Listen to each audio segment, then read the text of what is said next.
Hello everyone, welcome to my channel Ganit Gurukul. Today we will discuss one of the most important topic from class 11, linear inequalities, and we will discuss about the introduction of this topic. Hello, good morning everyone. So today we will start a new topic for class 11. आज हम class 11 की एक नए topic को start करने वाले हैं जिसका नाम है linear inequalities. ठीक है, लीनियर इनइक्वालिटीज क्लास 12 का जो है चैप्टर नंबर 6 है, चैप्टर नंबर 6 एनसीईआरटी में. ठीक है, अब लीनियर इक्वालिटीज हम क्यों पढ़ रहे हैं? आप जब क्लास 12 में जाओगे इसका बहुत ज्यादा यूज है. क्लास 11 के लिए ये इम्पोर्टेंट तो है ही, साथ ही क्लास 12 में हम लीनियर प्रोग्रामिंग पढ़ेंगे जिसमें हमें इसका यूज करना है. इसके अलावा इंजीनियरिंग मैथमेटिक्स, आगे जो लोग इंजीनियरिंग फील्ड में जाएंगे या मैथ्स को ही आगे लेके पढ़ाई करेंगे उन्हें एक ऑपरेशन रिसर्च एक टॉपिक पढ़ना होगा जिसमें भी लीनियर इनइक्वालिटीज की बहुत जरूरत आपको पड़ेगी. तो इसलिए इसकी बेसिक्स को जानना बहुत ही जरूरी है. सबसे पहले हम तो इस टॉपिक के नाम को समझते हैं कि ये लीनियर इनइक्वालिटीज होता क्या है. ठीक है, लीनियर इनइक्वालिटीज क्या है सबसे पहले हम ये जानते हैं. ठीक है, मान लो आपके पास दो क्वांटिटी है x एंड y. ठीक है, ये जो इनइक्वालिटी है ये क्या है, हम ये समझने की कोशिश कर रहे हैं. x और y दो क्वांटिटी है और कैसे क्वांटिटी है, तो लाइक क्वांटिटी है. अब ये लाइक क्वांटिटी क्या होता है? लाइक क्वांटिटी मतलब जिसको हम लोग कंपेयर कर पाए, कंपेरेबल हो. कंपेयर कर पाए मतलब जिसकी हम तुलना कर पाए कि x y से बड़ा है या छोटा है या बराबर है, हम लोग तुलना कर सकते हैं. अगर हम लोग कंपेयर नहीं कर पा रहे हैं तो वो अनलाइक होगा, वो लाइक क्वांटिटी नहीं होगा. ठीक है, तो सबसे पहले अगर x और y दो हमने लाइक क्वांटिटी ली है तो इन दोनों के बीच में क्या क्या रिलेशन हो सकता है, क्या क्या रिश्ता हो सकता है, हम ये जानते हैं. तीन ही कंडीशन है. या तो क्या होगा, दोनों एक दूसरे के बराबर होगा. ठीक है, x और y दोनों एक दूसरे के बराबर हो सकता है, x y से बड़ा हो सकता है या x y से लेस देन यानी छोटा हो सकता है. ये बात क्लियर है? ठीक है, x y के इक्वल हो सकता है, x y से ग्रेटर हो सकता है, x y से लेस हो सकता है. यही तीन कंडीशंस है. ठीक है, इसमें हम ध्यान देंगे यहाँ जो हमने x बराबर y लिख दिया, इक्वल लिख दिया, तो इसी को बोला जाता है इक्वालिटी. बराबर है ना, इक्वल है इसलिए इक्वालिटी, और इसी से बनता है इक्वेशन भी. जितने भी अब तक हमने इक्वेशन यानी समीकरण हल किए हैं आपने देखा होगा, सभी समीकरण में LHS और RHS होता है और दोनों के बीच में बराबर का साइन होता है, तो उसको हम इक्वेशन बोलते हैं. इक्वेशन कहाँ से आया? इसी इक्वालिटी से आया. ठीक है, दोनों बराबर है. अब यहाँ पे क्या है, बाकी जो दो केसेस है इसमें x y के बराबर नहीं है, इसमें बड़ा है x y से और यहाँ पे x y से छोटा है, बराबर नहीं है. तो इक्वल का उल्टा इनइक्वल, मतलब ये जब इक्वल नहीं होगा इसी को हम बोलेंगे इनइक्वालिटीज. इनइक्वालिटी बोलेंगे इसी से, इसी का प्लूरल इनइक्वालिटीज हो गया.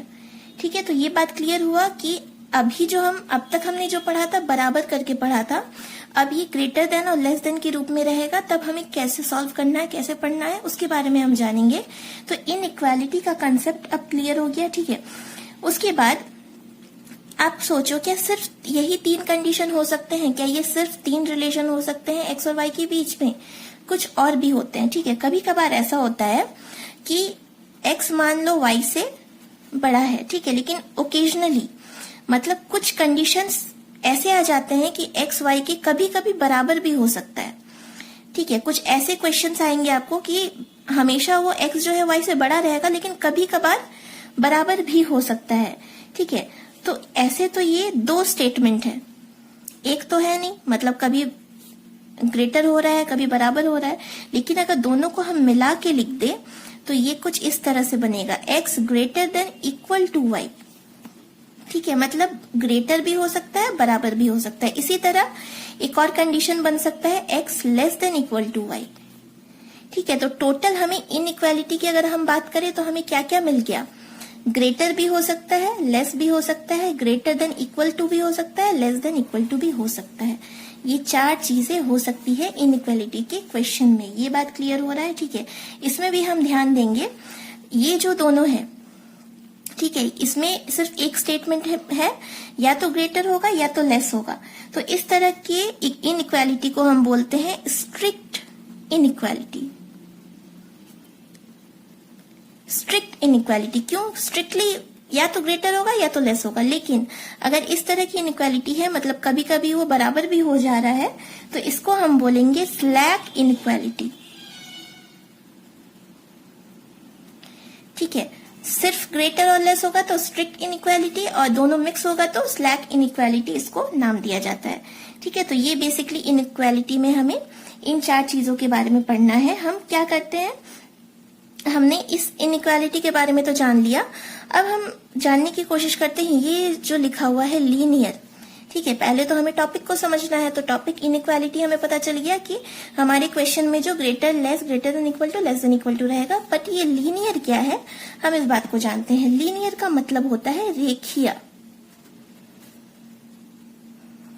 ठीक है, रेखीय सिंपल सा मतलब है कि जो क्वेश्चन रहेगा या जो वेरिएबल रहेगा, कोई भी वेरिएबल रहेगा, उसका पावर जो है वो 1 होना चाहिए।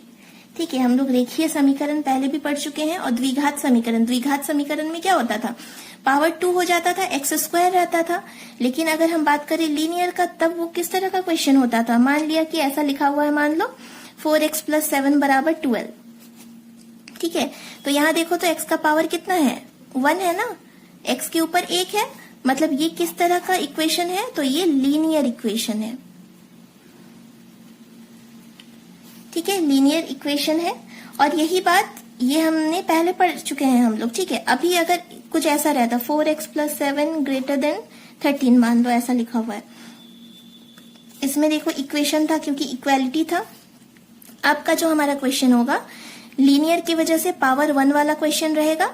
ठीक है, पावर 2, 3, 4 ये सब नहीं रहेगा, पावर 1 रहेगा, और इनइक्वालिटी की वजह से greater than equals to, less than या लेस देन इक्वल टू का साइन रहेगा। तो ये जो पूरा चीज आप देख रहे हो, यही है हमारा लीनियर इनइक्वालिटी। ठीक है, लीनियर क्यों? क्योंकि x का पावर 1 रहेगा हमारे जितने भी क्वेश्चन रहेंगे। ठीक है, और जो भी इक्वल टू के जगह ग्रेटर देन लेस देन ये सब चीजें रहेगी। ठीक है, इसी को हम अच्छे से और प्रॉपर वे में लिखें तो इसे हम बोल सकते हैं लीनियर इनइक्वालिटी इन 1 वेरिएबल। ठीक है, 1 वेरिएबल क्यों बोला? क्योंकि इसमें सिर्फ x है। ठीक है, y तो नहीं है। कुछ क्वेश्चंस में इसमें 2 वेरिएबल के क्वेश्चंस भी आपको सॉल्व करने हैं। फॉर एग्जांपल अगर क्वेश्चन कुछ इस तरह से रहा, मान लो 5x + 2y <= 17। ठीक है, तो इसमें देखो क्या है, लीनियर तो है क्योंकि x का पावर भी 1 है, y का पावर भी 1 है, इनइक्वालिटी भी है क्योंकि <= है, लेकिन x और y 2 चीजें हैं, तो 1 वेरिएबल नहीं, तब क्या हो जाएगा 2 वेरिएबल। ये लीनियर इनइक्वालिटी तो होगा, बट साथ में क्या हो जाएगा, इन 2 वेरिएबल हो जाएगा। ठीक है, तो इस तरह के क्वेश्चन भी हम इसमें देखेंगे। ठीक है, एक एग्जाम्पल से हम इस चीज को समझते हैं कि ये इनइक्वालिटी का यूज हमारी डेली लाइफ में कैसे होता है। मान लिया, हम एक एग्जाम्पल ले रही हूं मैं। एग्जाम्पल के लिए मान लो किसी ने बोल दिया कि Saurabh scores greater than 60 marks. ठीक है, कोई एग्जाम हुआ जिसमें सौरभ को कितने नंबर मिले, 60 से ज्यादा नंबर मिले। इसको आप इन इक्वेशन में कैसे लिखोगे? ठीक है, तो मान लो कि उसको x नंबर मिला, x मार्क्स मिला, लेकिन x कितना होना चाहिए, 60 से बड़ा होना चाहिए, क्योंकि उसको कितना भी मार्क्स मिले लेकिन 60 से ज्यादा ही नंबर वो लाता है, मतलब x <= 60। जितना भी मार्क्स आया होगा वो 60 से ज्यादा ही आया होगा। ठीक है, तो डेली लाइफ में हमारा इनइक्वालिटी का यही यूज है। ठीक है, इसी चीज को हम क्या करते हैं, एक एग्जाम्पल से हम देखते हैं कि हमारा जो क्वेश्चंस रहेंगे, ये तो हमने बेसिक चीजें समझ ली कि लीनियर इनइक्वालिटी होता क्या है। जो क्वेश्चन रहेगा उसको हम अब सॉल्व कैसे करेंगे। क्वेश्चन आपको दिया हुआ है, ठीक है, तो आपको क्या करना है, अलजेब्रिक सोल्यूशन निकालना है, algebraic solution of linear inequality.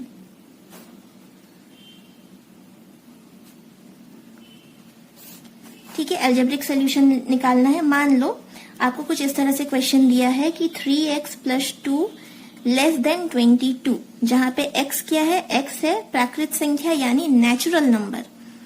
ये है आपको क्वेश्चन दिया है कि 3x + 2 लेस देन 22 है। पहले क्या होता तो बराबर रहता था, आप क्या करते थे, ये +2 को -2 उधर लेके जाते, x के साथ 3 है तो 3 को डिवाइड करते, सॉल्व करते, ठीक है, वो आपको आता था। लेकिन अब इनइक्वालिटी का क्वेश्चन है, तो अब हम इसको कैसे सॉल्व करेंगे, देखो पहले ट्रायल एंड एरर मेथड से हम देखते हैं। मान लो कि x का मान हमने रख दिया 1, ठीक है, तो x का मान यहाँ पे 1 रख दो, तो 3 × 1 + 2, 3 2 5, 5 लेस देन 22, सही है, 5 तो 22 से छोटा है ना, तो चलो एक आंसर हमें मिल गया, ठीक है। इक्वल रहता था तो सिर्फ एक ही आंसर मिलता था, लेकिन इनइक्वल है तो एक से ज्यादा आंसर मिल सकते हैं। चलो x का मान 2 डालते हैं, तो क्या हो जाएगा, 3 × 2 + 2, 3 दूनी 6 और 2 8 लेस देन 22। चलो और एक आंसर मिल गया, 8 भी तो 22 से लेस होता है ना। चलो x = 3 पुट करते हैं, तो 3 × 3 + 2, 3 3 9 2 11 लेस देन 22। और एक आंसर मिल गया, 11 भी 22 से लेस है। x का मान रखते हैं 4, तो 3 ×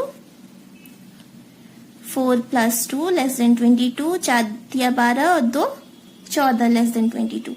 और एक आंसर मिल गया, ये भी तो होता है। x का मान रखते हैं 5, तो 3 × 5 + 2, 5 × 15 तो 17 लेस देन 22, ये भी सही हुआ। चलो और एक आंसर मिल गया, x का मान हम रख देते हैं 6, तो 3 × 6 + 2 लेस देन 22, 6 × 18 2 20 लेस देन 22, ये भी आ गया एक आंसर। x का मान रख देते हैं 7, तो 3 × 7 + 2 लेस देन 22, 7 × 21 और 2 23। अब क्या 23 22 से लेस है, नहीं है, ये गलत आ गया ना, मतलब यहीं आपको रुक जाना है। मतलब x का क्या क्या मान आ गया, x का मान आ गया 1 2 3 4 5 और 6। ये सारा जो मान है, जितने भी मान है जो इस इक्वेशन को, इन इक्वेशन को सेटिस्फाई करता है, यहाँ पे वो मान रखते हैं तो वो सत्यता दिखाता है, सत्यापित होता है। वो सारे मान जो है क्या होगा, वो आंसर होगा उसका x के लिए, ठीक है। ये तो हो गया कि आप ट्रायल एरर हमने वैल्यूज पुट कर करके देखा। आप ऐसे भी इस चीज को बना सकते हो जैसे आप पहले बनाया करते थे। मतलब आपको गिवन है कि 3x + 2 लेस देन 22, ठीक है। अगर बराबर होता तो आप कैसे सॉल्व करते, आप इसको भेजो इधर, 22 - 2 हो गया, मतलब कितना 20, तो x लेस देन 20/3, ठीक है। तो x लेस देन, चलो भाग दो, 3 × 6 = 18, 6.6, ठीक है। x का मान कितना होगा, 6.6 से छोटा होगा, ठीक है। लेकिन आपको 6.6 से तो बहुत सारे मान छोटे हो सकते हैं ना, आप माइनस वाला वैल्यू 0 सब कुछ ले सकते हो। यहाँ पे आपको एक चीज ध्यान देना है कि x का मान प्राकृत संख्या होना चाहिए, ठीक है। तो प्राकृत संख्या तो 1 से शुरू होता है, मतलब आपका x का जो वैल्यू है वो क्या क्या हो सकता है, 1 से लेकर 6.6 तक। तो 1 से लेकर 6.6 लिखते हैं, 2 3 4 5 6 तक लिखा। उसके बाद हमें, क्योंकि देखो पूर्णांक संख्या ही लिखना है क्योंकि प्राकृत संख्या है ना, 6 हुआ, 6 के बाद आप 7 नहीं लिख सकते क्योंकि 6.6 से x का मान छोटा होना चाहिए। तो बस यहीं आपको रुक जाना है और इतना तक ही आपका आंसर होगा, 1 से लेकर 6 तक। तो इस तरह से जो है हम लोग एल्जेब्रिक सोल्यूशन निकाल सकते हैं लीनियर इनइक्वालिटी का, ठीक है। तो ये आज हमने बेसिक चीजें जानी लीनियर इनइक्वेशन के बारे में, इसके कंसेप्ट को समझा, इसके डेफिनेशंस को समझा और इसका एल्जेब्रिक सोल्यूशन हम कैसे फाइंड करते हैं ये हमने निकाला। अपने नेक्स्ट लेक्चर में मैं इसकी जो एक्सरसाइज 6.1 है उस पर बात करूंगी। Thank you. Thank you so much for watching the lecture video. For more videos, please like and subscribe my channel, Ganit Gurukul.